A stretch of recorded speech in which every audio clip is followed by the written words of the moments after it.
엉뚱한 질문을 던져보기로 했다. 우린 과연 군대를 어떻게 생각하고 있는가? 근데요? 가기 싫은데요. 가고 싶진 않죠. 어쩔 수 없이 가는 거죠. 군대 갔다 와야 진짜 남자가 되잖아요. 북한이랑 요새 사이가 안 좋잖아요. 그것 때문에 또 혹시 뭐 그때 전쟁이 일어나고 내가 총 맞아 죽는 게 아닌가. 군대를 갔다 오는 게 좋을 것 같아요. 그거는 못 가죠. 마땅히 할 일이 없으면 군대 가고 싶죠. 사회에서 진짜 할 일이 없으면. 남자라면 갈 만한 곳. 사병으로는 가고 싶지 않고 유언을 써놓고 갈 것 같아요. 그런 말씀은 제발 묻지 말아주세요. 군대에 대한 우리들의 생각은 이렇다. 두 번은 가기 싫은 곳. 긍정적인 면보다는 부정적인 면이 더 많은 곳.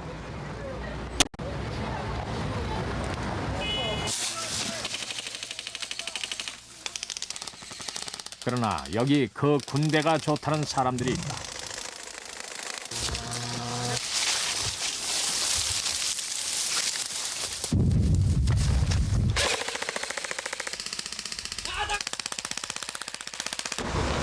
이들에게 전쟁은 일상이다. 모여 앉았다 하면 하는 이야기도 전쟁 이야기뿐. 사람들은 이들을 가리켜 전쟁광이라고 부른다. 주먹 좀 해주십시오. 바로 그 전쟁광들이 한자리에 모였다. 서바이벌 게임 페스티벌. 전국의 군사 매니아들이 모여 만든 그들만의 축제다.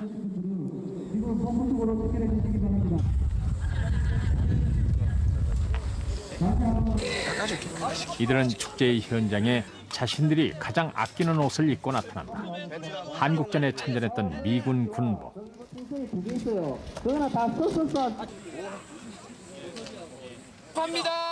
미군들이 철모 위에 꽂았던 담배까지 완벽하게 복원해낸 복장도 있다. 너무도 익숙한 옷. 한국 남자라면 누구나 한 번씩은 입어봤던 옷.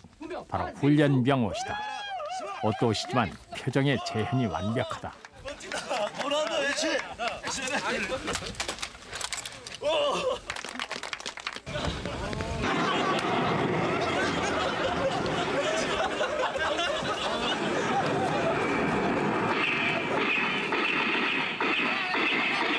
분장시에서 해마다 가장 인기를 끄는 팀, 대구의 일루션 포스다. 특히 이 팀은 팀 전체가 베트남전을 연구하는 팀으로도 알려져 있는데 역시 오늘도 베트남전을 다룬 영화의 한 장면을 선택했다.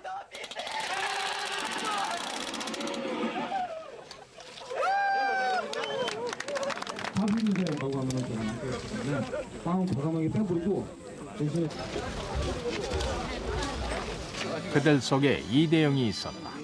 그는 오늘 독일군 장교 복장을 선택했다.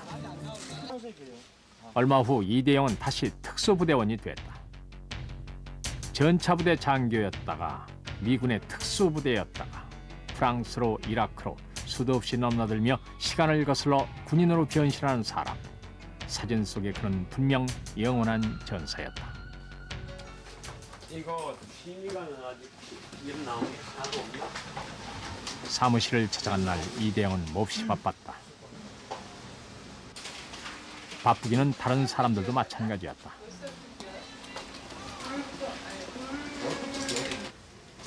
이대영은 이곳에서 발행되는 잡지의 편집장이다. 그가 보는 자료는 모두 군사 자료.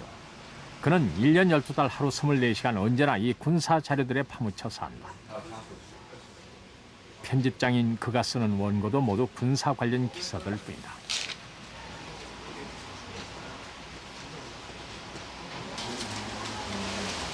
이대영이 운영하는 잡지사에서 펴낸 책들도 모두 군사 관련 책들이다. 역사 속의 한 전투를 분석하거나 각 나라의 군대를 소개하거나 하는 책들이 대부분이다. 이대영은 10여 년 전부터 이런 책들을 발행해 오고 있다.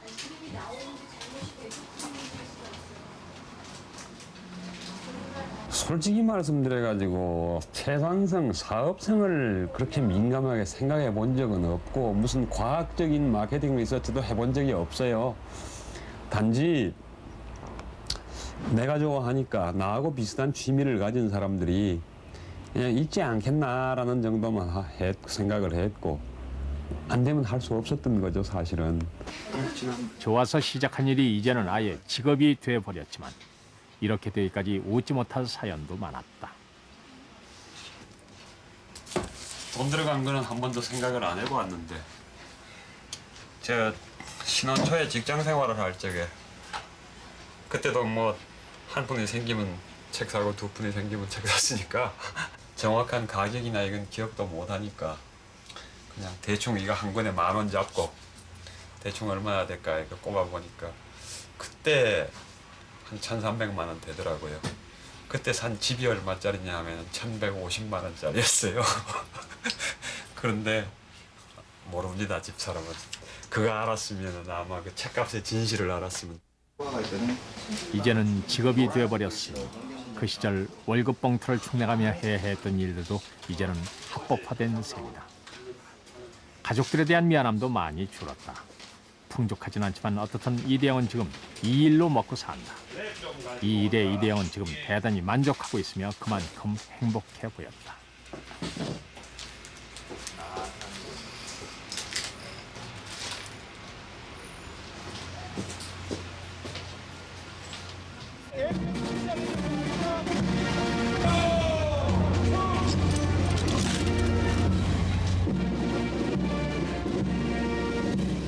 (12개국의) 외국 군함과 국내 군함들이 한자리에 모였다. 이 행사는 한마디로 얘기하자면 국민들 앞에서 각종 군함들을 보여주며 우리 이렇게 잘 훈련하고 있습니다 하며 자랑을 하는 그런 행사다.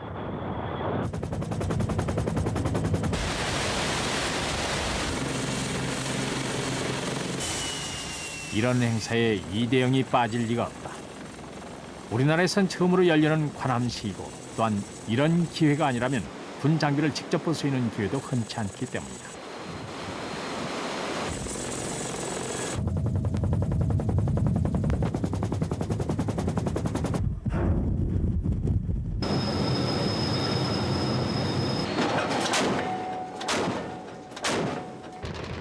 건군 50주년을 맞아 마련된 이번 행사는 확실히 우리 군의 변화를 실감케 하는 행사임에 분명하다. 관함식을 통해서 국민들과 정말로 가까워질 수 있구나 하는 것을 느꼈고 그러면서 관함식뿐만이 아니고 앞으로는 더 국민들과 가까이 할 수 있는 그런 행사가 필요하다고 생각됩니다. 군의 이런 변화는 이대영이 가장 기다려왔던 일이기도 하다. 군이 국민과 유리되어 전선에서만 존재하는 것이 아니라 바로 국민 속에서 살아 움직이는 군대여야 한다는 것이 이대영의 믿음이다.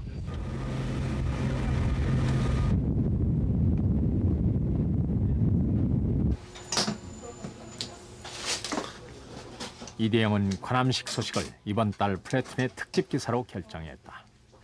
이곳에서 이대영은 취재 기자이자 사진 기자며 동시에 편집장이다. 물론 5명의 기자가 더 있지만 언제나 이대영이 가장 많은 기사를 쓰고 있다. 이대영은 그만큼 할 말도 많고 쓰고 싶은 기사도 많다. 저기 헬리콥터 사진. 이거 헬리콥터 사진. 이거 크게 안 돼. 관함식 기사 원고를 마감시키고 나자 그제서야 이대영의 발걸음이 좀 느긋해졌다. 이게 좀 그중 이대영은 대단한 군복 수집가다. 이 군복 한 벌마다에는 그 나라의 풍토와 역사 그리고 민족 정신까지도 담겨 있다고 한다. 이 한 벌의 군복은 이대영이 세상을 이해하는 하나의 창구와도 같다. 이것도 역시 독일 겁니다. 이건 같네요. 요즘 영화 라이언 일병과학이 이게 지금 독일군 군복입니다. 2차 대전 게 아니고 요즘 독일군 군복입니다. 동서독이 통일된 다음에 플렉탄이라고 그러는데 얼룩무늬가 좀 특이하죠. 거의가 얼룩무늬 위장복을 전 세계적으로 입는 추세인데 왜 이런 무늬가 나왔을까?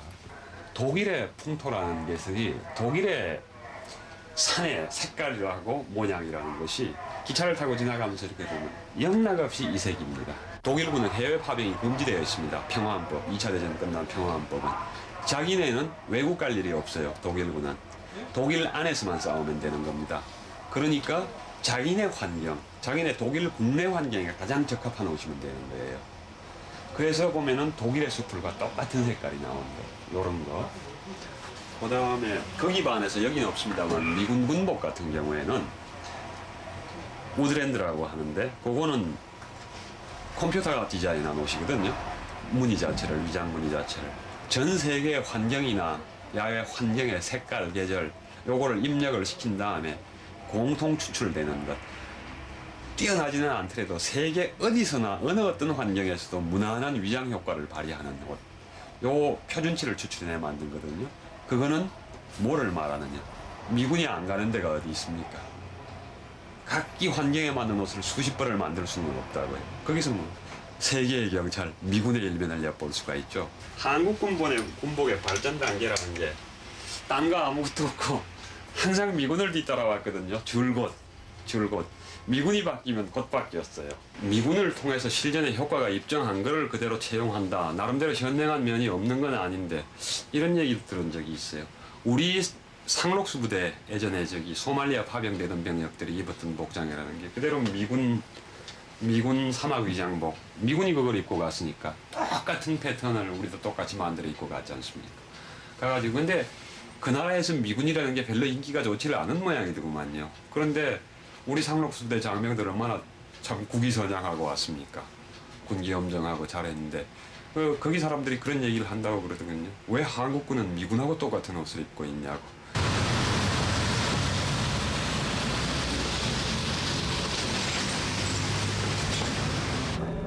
이대영의 관심은 역사 속의 유물들에만 있는 것이 아니다.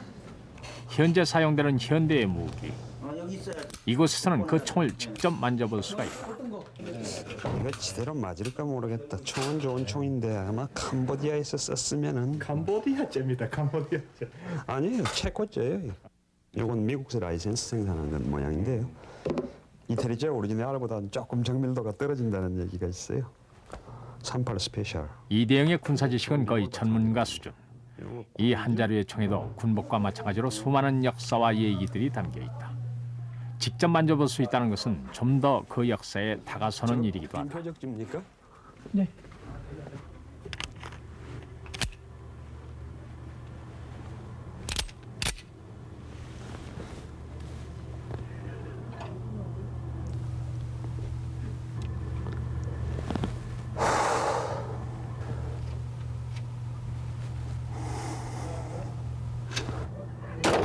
이 한 자루의 총에 전쟁과 평화, 죽음과 삶이 교차한다. 총을 만지며 바로 그 순간을 체험한다는 것은 대단히 소중한 경험이다. 그래서 이대영은 총을 사랑한다. 그러나 총을 좋아한다는 것 그 자체만으로 사람들은 선입견을 갖는다. 역시나. 좌우간 좀 이상한 사람이라는 취급은 항상 계속 받고 있었죠. 좀 이상한 사람이다. 그 다음에 또 이제 뭐 여러 분야에 마니아는 많습니다. 뭐 클래식 음악 좋아하는 사람, 자동차 좋아하는 사람이 있는데 이 분야는 그 중에도 특히 좀 오해받기가 쉬워서요. 뭐 전쟁광, 아니 거기에 도대체 그걸 왜 좋아하느냐? 거기에 뭐가 볼 게 있느냐? 생각하기도 싫은 일 아니냐? 그걸 왜 그렇게 그게 당신의 사고를 지배하는 화두냐? 그런 편견과 30여 년을 싸워왔다는 이대영. 그러나 그는 이제 아마추어 군사 전문가로 알려져 있다. 적성국 무기 같은 게 발견이 되면은 우리나라에도 그거 연구하고 수집하고 분류하는 기관이 있지 않습니까? 가끔씩 자료가 모자라신 경우도 있는 모양이에요. 그쪽 실무자분들이 와가지고 여기서 자료도 찾아가고 저한테 물어가기도 하고 그럽니다. 그런데 그게 뭐 공식 채널이 아니고 실무자 선에서 어떤 자료 소스 원으로 나를 사용하고 있는 거니까 그런 걸로나 뭐 나라 일에 좀 도움이 된다면 좋은 일이죠. 군사 매니아 이대영. 그가 다시 모형총을 들고 전투에 나섰다. 서바이벌 게임. 말 그대로 즐기기 위해 만들어낸 게임일 뿐이다. 그러나 이들은 그 즐거움을 위해 좀 더 실감나는 복장을 하고 전투에 임한다.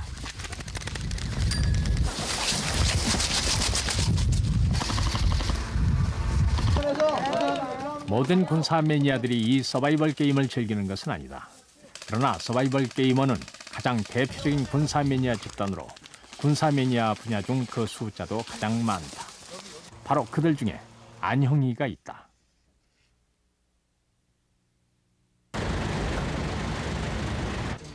안영희의 직장은 컴퓨터 회사. 이곳에서 안용이는 모뎀 전문가로 일하고 있는데 고객들로부터 모뎀 프로그램에 발생하는 문제들을 상담받고 그 문제를 해결해 주는 것이 중요합니다. 종종 사운드 카드하고 모뎀하고 해가지고요. 기가 막히게 매치가 돼서 충돌하는 경우가 있어요. 업무에 관한 한 빈틈이 없지만 그 역시 어쩔 수 없는 군사 매니아. 틈만 났다면 그의 컴퓨터에는 언제나 이렇듯 총그림이 뜨곤 한다.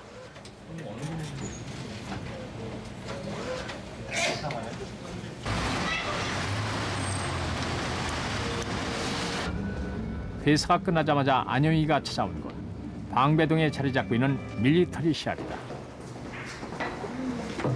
안녕하세요. 네, 반갑습니다. 이곳에서는 군사 관련 물품들을 판매하고 있다. 주로 매니아들이 찾지만 일반인 고객들도 많다고 한다. 자기 형 생각에 패치를 어떤 걸 달면 제일 이쁠까? 글쎄 뭘 달지? 서바이벌 매니아들은 복장을 갖출 때 문양 하나까지도 대단히 신경을 쓰며 자신만의 멋을 추구한다. 어때? 올 드디어. 나 이거 페스티벌 때 입고 가려고. 한번 입어볼까? 며칠 후로 다가온 페스티벌에 입고 갈 옷으로 안영이는 미국 특수경찰인 스와트의 복장을 선택했다.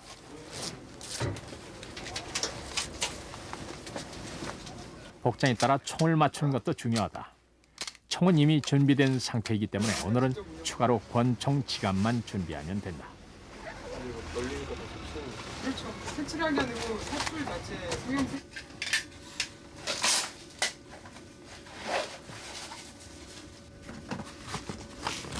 집에 돌아오면 총을 손질하는 것이 안영이의 일이다. 서바이벌 게임에 사용되는 총은 모두 플라스틱 총, 모형총이다. 한마디로 장난감 총인 셈인데 모양만큼은 철저하게 실제 총 모양을 하고 있다.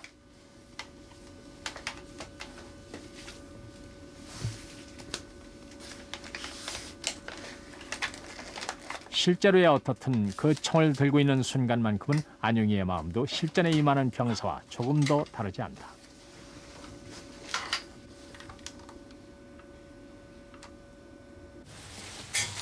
모자를 금방이라도 전투에 나서기라도 할 것처럼 하룻밤에도 몇 번씩 옷을 입어보곤 한다.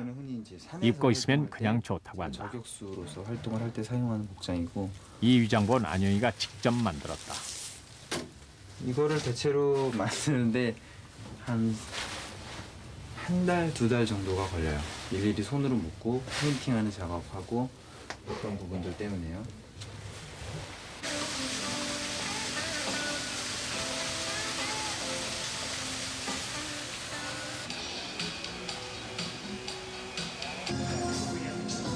안영이가 찾아다니는 곳들에서는 늘상 이렇게 군대 냄새가 난다. 군사 물품으로 인테리어가 된 카페. 페스티벌을 앞두고 안영이가 회장으로 되는 서바이벌 게임 동호회의 회의가 열리고 있다. 그래, 생각해보고. 어차피 원피스는 갖고 갈 거 아니야. 그리고 사격 대회는 우리 다 나가기로 했다. 상품이 뭐예요?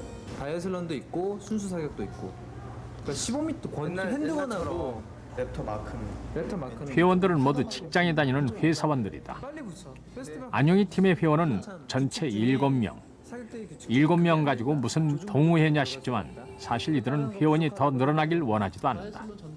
어차피 동호회를 만들어 무슨 사회활동을 하자는 것도 아니고 자신들의 취미를 공유하자는 것이기에 회원 숫자는 중요하지 않다. 저기 얼마 안 남았으니까 준비 마무리 짓고.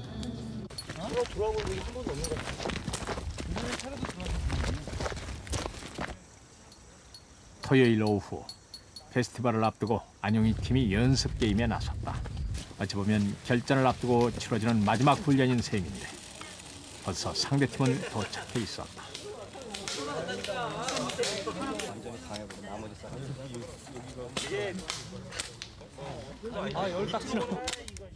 오늘의 상대팀은 직장인 중심의 동호회인 블랙새도 30대가 줄인 팀이다. 이 팀과 게임을 할 때면 꼭 목격하는 광경. 온 가족이 소풍 삼아 게임장에 나타난 것이다. 주말이면 온 가족이 도시락을 싸들고 게임장에 오는 것. 이것은 안영이의 꿈이기도 하다. 난 너 전사당한 줄 알았어. 한명 아까 자석 나오길래. 자 갑시다. 드디어 게임 준비 완료. 준비! 밑으로 뛰자고. 시작!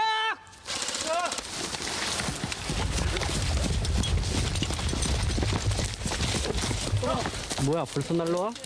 서바이벌 게임은 양편으로 나뉘어 서로 상대방을 공격하는 게임이다. 산악전투이기 때문에 그만큼 운동량도 대단히 많다. 그래서 최근에는 군사 매니아라기보다는 운동 삼아 서바이벌 게임에 나서는 사람도 많아지고 있다. 봤죠?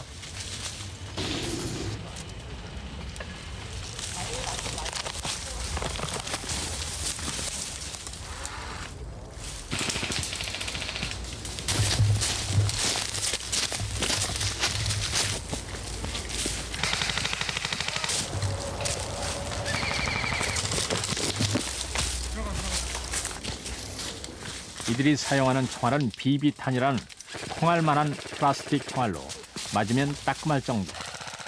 그런데 문제는 이 총알을 맞았는지의 여부를 본인 이외에는 아무도 모른다는 점이다.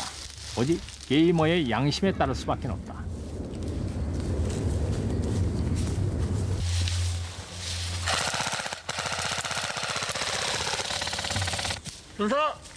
총알을 맞으면 즉각 이렇게 전사를 외치고 전투장을 빠져나와야 한다. 이것이 게임에 임하는 가장 기본 예의이자 규율이다.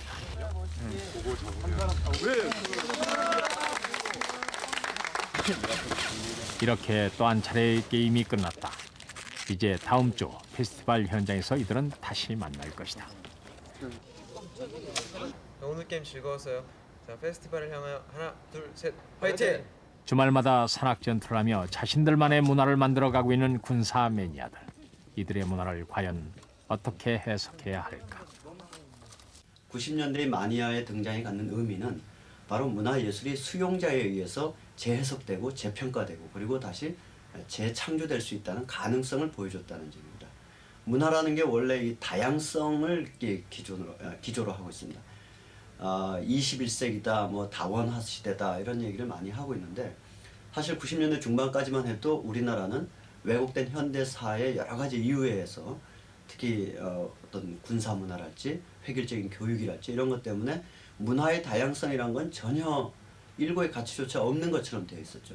이러한 때에 마니아들이 일방적으로 제공되던 문화를 갖다 거부하고 자기네만의 특수한 요구와 성향에 따라서 특정한 문화를 원하고 그런 문화가 이루어질 수 있도록 기존의 문화권에 대해서 비판하고 기존의 문화권에 그런 걸 제공하지 않으면 스스로 어떤 집단을 이뤄서 창작도 하고 소비도 하면서 다양한 문화를 마구 이제 실험하고 시도하고 있는 것은 앞으로의 우리 문화의 건강한 발전을 위해서도 굉장히 바람직한 일이라고 할 수 있습니다. 바다 밑에서 벌어지는 잠수함장.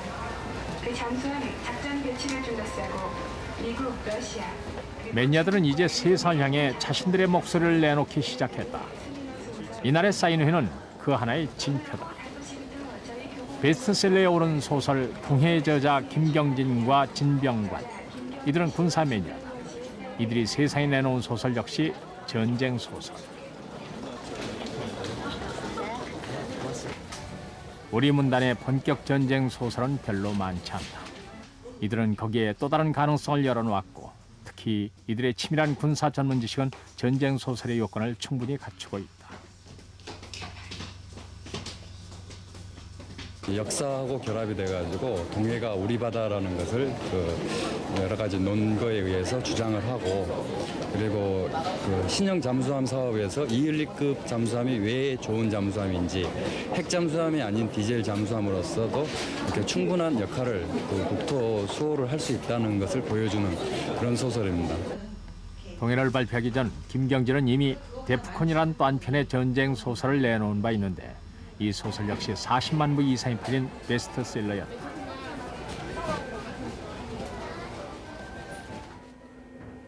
사실 그 소설들은 군사 매니아들의 공동 창작이나 다름이 없다. 소설은 컴퓨터 통신에 먼저 연재됐고 그 과정에서 수많은 매니아들의 참여를 했다. 이 소설들이 그 정도의 전문성을 확보할 수 있었던 것도 이 때문이었다.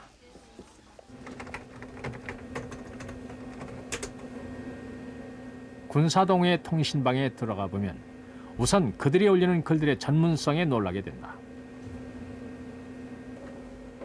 전쟁사부터 시작해 무기, 군복, 심지어는 특정 전투에서의 전략 전술까지 치밀한 분석을 해놓고 있다. 현재 이 동호회의 회원은 1,800여 명.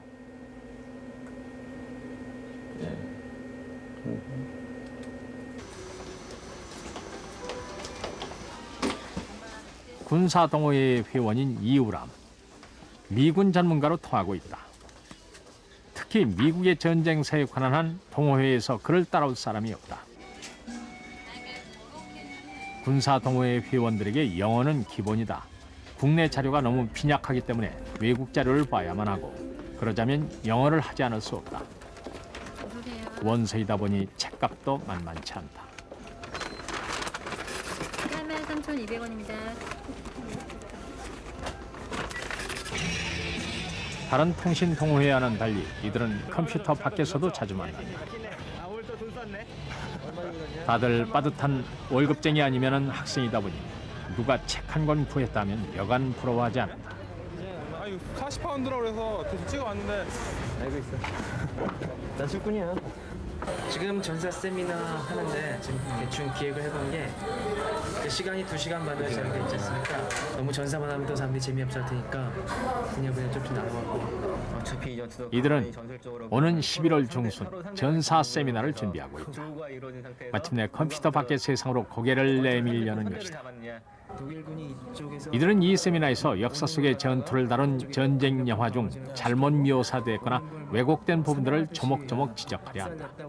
물론 대중들에게 쉽게 다가서기 위해서다. 연합군 이쪽에 도달했을 때 이 보급선 이거 하나밖에 의존하지 않았기 때문에 실제로 이쪽 15군이나 이쪽 제1 빨슈름메거 쪽에서 이쪽에서 개태같이 지금 밀려오거든요. 이 중간 도도 차단하기 위해서 이쪽에 15군 잔존병력이랑 그러나 이들이 전사 세미나를 통해 진정으로 하고 싶은 얘기는 따로 있다.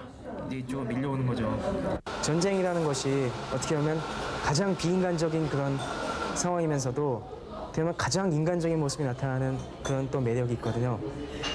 가장 잔혹하고 정말 처참하게 사람들이 죽어가는 그런 상황 속에서 있는가 하면은 그 속에서 인간이 정말 가장 원초적인 살기 위해서 하는 목적으로 머리를 짜내고 그러니까 보통 때 상상할 수 없던 일을 보이고 그런 모습에서 점점 많은 끌림을 받는 것 같습니다. 전차 자체가 매력적이죠. 그 어떤 승용차처럼 엽장하게 나오는 뭐 무게감도 있고 안에 궤도 보면 이렇게 좀 기계적인 면도 강하고 그러면서도 또 전장에서 보면 이렇게 돌파 나갈 때 보면 그 느낌도 있고 이렇게 민간용 물건하고는 달라가지고 전차 같은 경우는 이제 불필요한 부분은 없거든요. 이 하나하나가 용도가 있고 그런 하나하나가 매력이죠. 뭐 경첩이 외부에 딱 달려 있는 건 전차니까 승용차 같은 것은 그렇게 못 만들죠. 이들은 전차 한 대를 통해서도 인류의 자동차 역사를 읽을 줄 안다. 전쟁사 전문, 전술 전문, 병기 전문, 총기 전문. 이들은 모두 그렇게 자신만의 전문 분야를 공부하고 그것을 통해 세상을 이해하고 역사를 읽는다. 이들의 진지한 모습은 진정한 군사 매니아의 모습 바로 그것이었다. 7시 반일 때 보는 걸 해가지고 제가 연락드릴게요. 해가지고 오늘 이 정도에서 마치죠. 나서 일어나야지 또.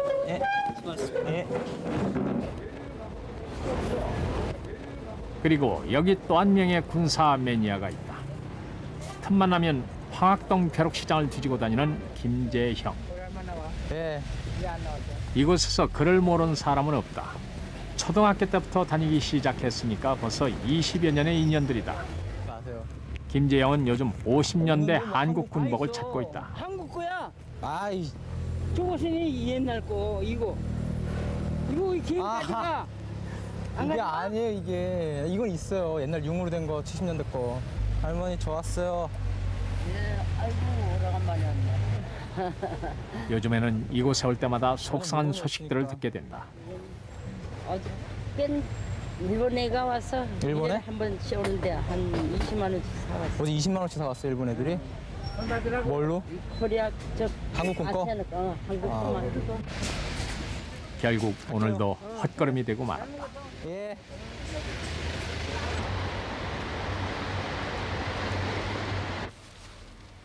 김재형, 그는 우리나라 최고의 군복 수집가다. 현재 그가 소장하고 있는 군복은 600여 벌. 양도 양이지만 세계적인 희귀품 소장도 국내에선 그를 따라올 사람이 없다. 이 잠바 같은 경우는 여기에 또 제가 자료가 어려서부터 그냥 군복 그 자체가 좋았고 철들면서 역사를 알게 되면 될수록 더 군복이 좋아졌다고 한다.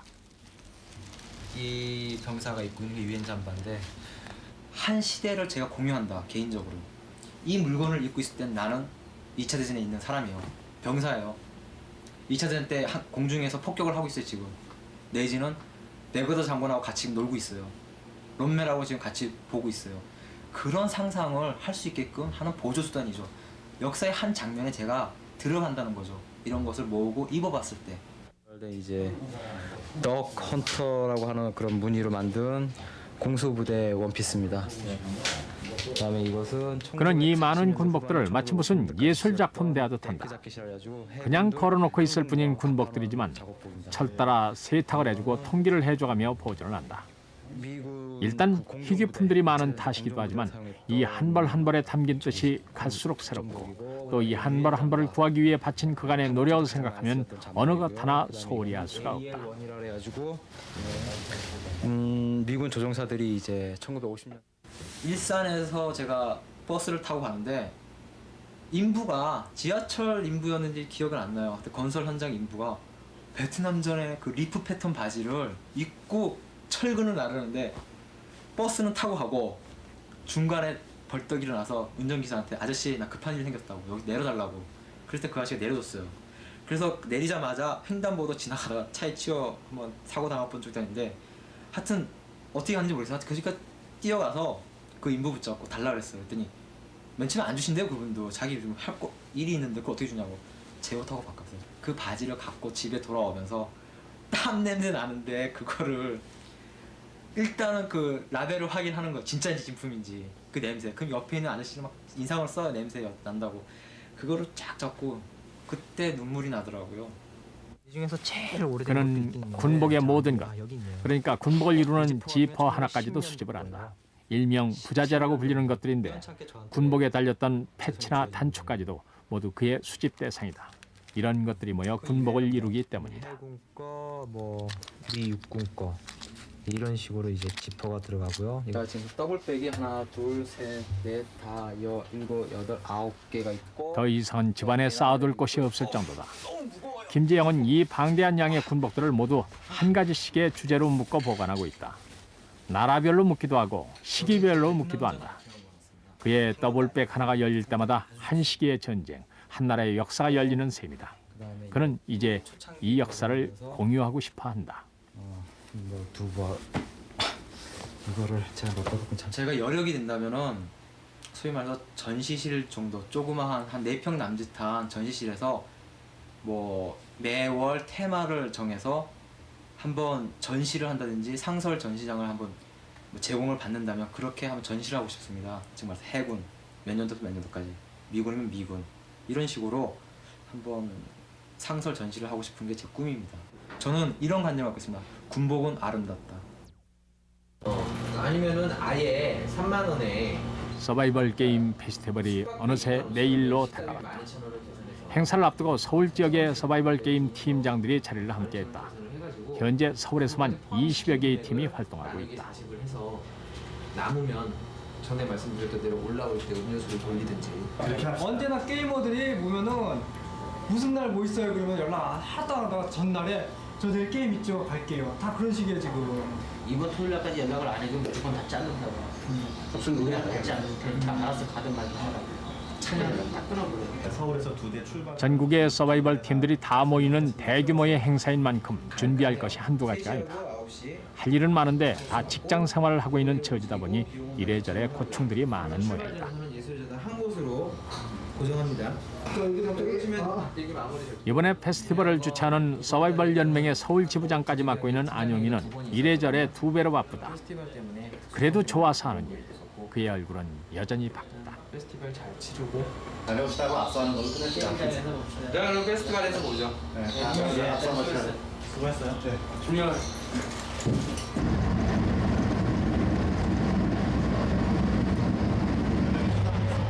드디어 10월 17일 페스티벌이 열리는 날이다. 페스티벌 장소는 경남 양산. 이대영도 함께 버스에 탔다. 그 가격에 좀 싼 대신 리얼리티가 떨어져요. 여기서도 보는 것은 전쟁 영화. 사실 매니아라면 수십 번 봤을 영화다.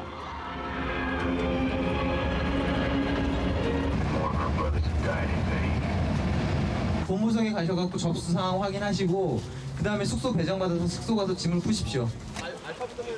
토요일 업무를 마치고 오후에 출발들을 하다 보니 접수 창구는 밤이 돼서야 붐비기 시작했다.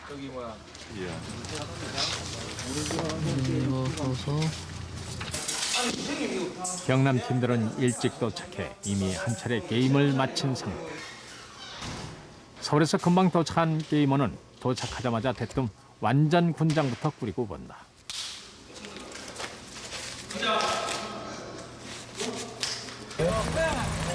지금은 보기 힘든 구형 A형 텐트까지 등장을 했다.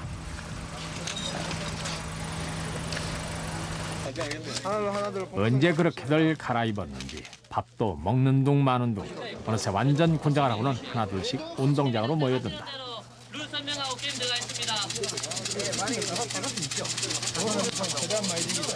빨간색 서열 정대 좀 해주십시오. 여기 들어와가지고 여기에 입구에 있는 사람 총을 쏠 겁니다. 보초병을 제거를 하고 입구로 들어가서 난동을 부릴 겁니다. 그 동안에 여기서 사법경찰이 차를 우리가 대줄 겁니다. 이게 완전히 차 대기 위한 건데 사법경찰. 그 상태에서 들어가서 안영희를 팀장으로 몇 명의 게이머들이 심혈을 기울여 준비한 행사. 오케이. 테러범이 특정 건물을 습격한다는 설정이다.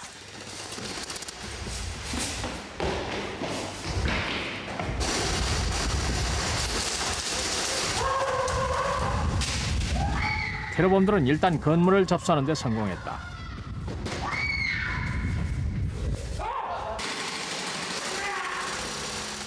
곧이어 경찰 특공대 현장 도착. 다급해진 테러범들은 인질극을 벌이기 시작했다. 제1차로 사법경찰이 투입됐다. 그러나 사복전은 전멸되고 만다. 피는 토마토 케찹으로 해결했다.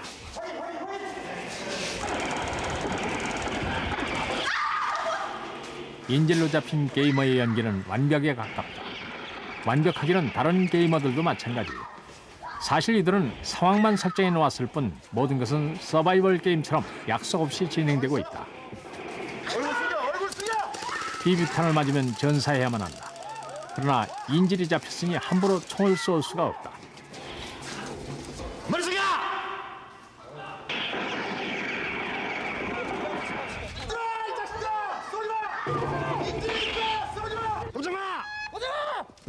우리의 요구 조건을 이야기하겠다.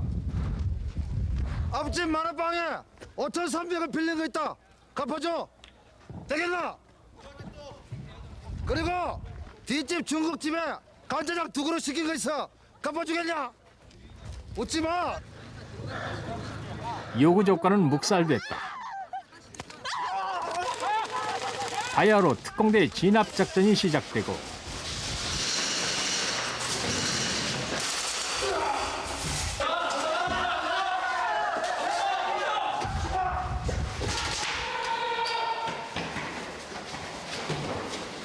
게임 종료. 게임 종료.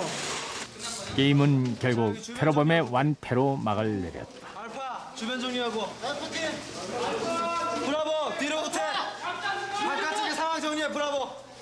어울려서 같이 뛴다면 더 좋겠죠. 왜요? 재밌잖아요.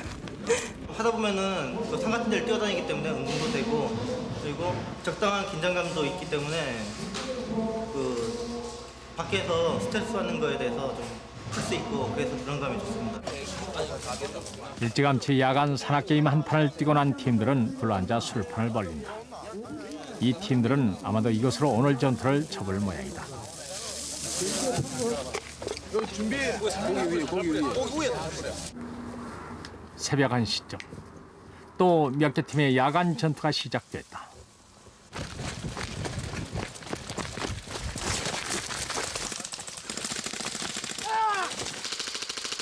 이들이 쏘아대는 비비탄 소리는 밤이 새도록 그치지 않고 들려왔다.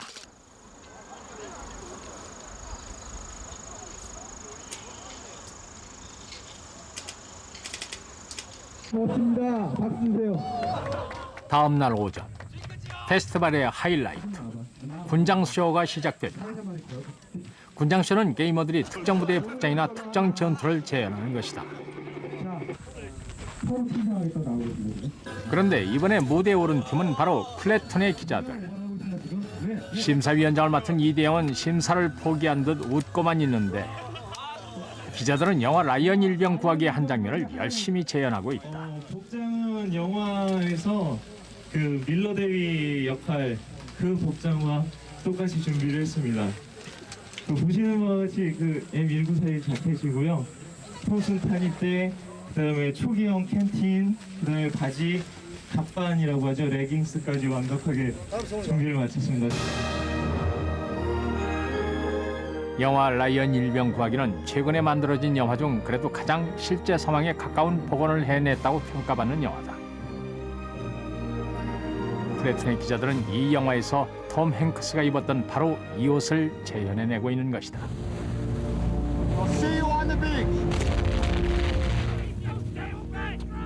저는 미군 공수부대고요. 한국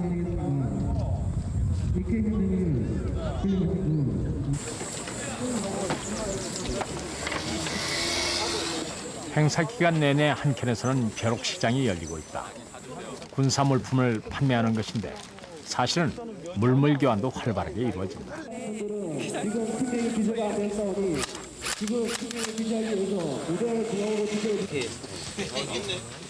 이대영은 페스티벌 현장에 꼭 아들과 함께 온다. 어려서부터 항상 옆에서 봐왔기 때문인지 우석이 역시 웬만한 군사 매니아 못지않게 군사 물품들에 관심이 많다.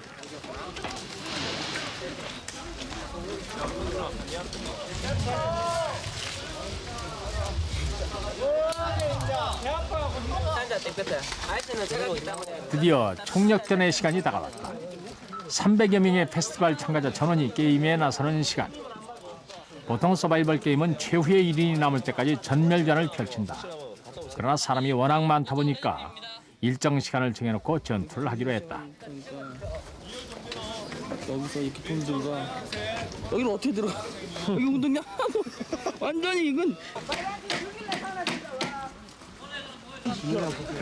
사람이 너무 많다 보니 상대팀을 알아보기도 힘들고 결국 전투는 1대1 전투가 되기 쉽다.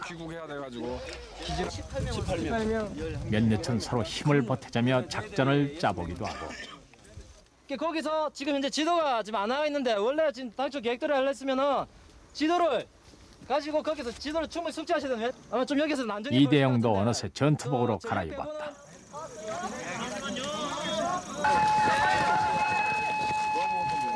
안용이는 아예 숲속을 날아다니고 바야흐로 본격적인 게임이 시작됐다.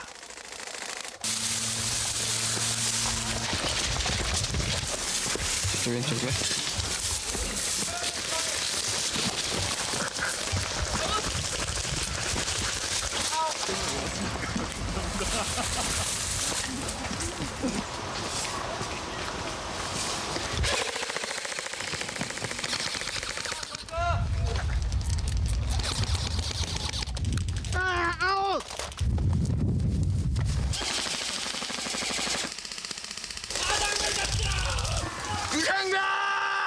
총력전에서는 전사자에게 기회를 준다. 한 번 전사하면 팔이나 다리에 붕대를 감고, 2번 전사하면 머리에 감고, 3번 전사하면 부목을 짚어야 한다. 분위기를 고조하기 위해 이것저것 효과도 내본다. 조금이라도 더 실감나는 전투를 위해 이들은 할 수 있는 수단을 다 동원한다.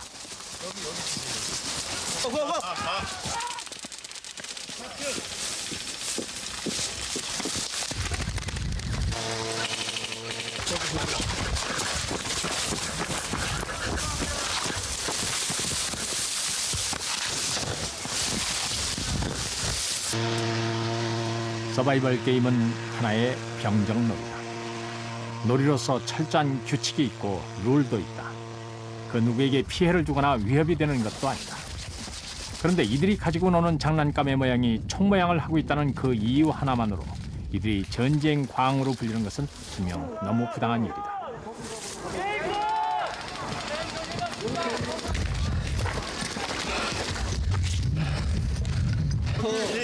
빨간 팀이 한 명 더 내려가요. 아저씨 괜찮으세요?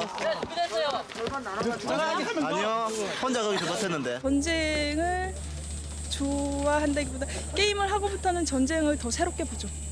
꿈이 있다면 게임을 하는 남자와 결혼을 해서 게임을 하면서, 그러니까 여자들이 결혼을 하면 취미생활도 줄어들고 좀 소외된 지역으로 이렇게 몰려들잖아요. 근데 남자들하고 게임도 같이 하고 남편하고 같이 지내고 애기 낳으면 새치 옷장 맞춰 입고 나오면 되게 좋을 것 같아요. 그게 꿈이에요. 군사 매니아 이대영. 40대의 나이에도 여전히 서바이벌 게임을 즐길 줄 아는 사람. 그는 이들과 함께 내일도 모레도 군사 매니아로 남아있을 것이다.